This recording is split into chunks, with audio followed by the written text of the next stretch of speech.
Walang malaking mali sa'yo. Walang malaking kulang sa'yo. You don't have to be perfect to be beautiful. Kahit naman yung roses na maganda, may tinik din. Kahit naman yung magagaling na mga players, nagmimintis din. Kahit naman magandang tanawin, may basura, may dried leaves din.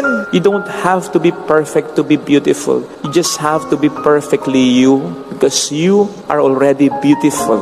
Yung mga kakulangan, kapintasan mo, bahagi yan ng kagandahan mo sapagkat minarapat ng Diyos na maging bahagi ito ng pagkatao. Again, no one is perfect. May mga kakulangan tayo. At yung kakulangan na yan, talagang dinesign ng Panginoon yan para kompletohin ka ng taong magmamahal sa iyo. Kung paanong kukompletohin mo rin ang kakulangan sa taong mamahalin mo. Pero hindi ibig sabihin, necessary dapat asawa mo. Tama namang iba yung pagmamahal ng isang asawa. Pero, kaya mo nasabi ang iba ang pagmamahal ng isang asawa, iba rin ang pagmamahal ng isang ina, ng isang ama, ng isang kapatid, ng isang kaibigan. Basta ang mahalaga, may mahalin ka at sa'yo ay may magmahal talaga na sigurado namang meron, naniwala ka.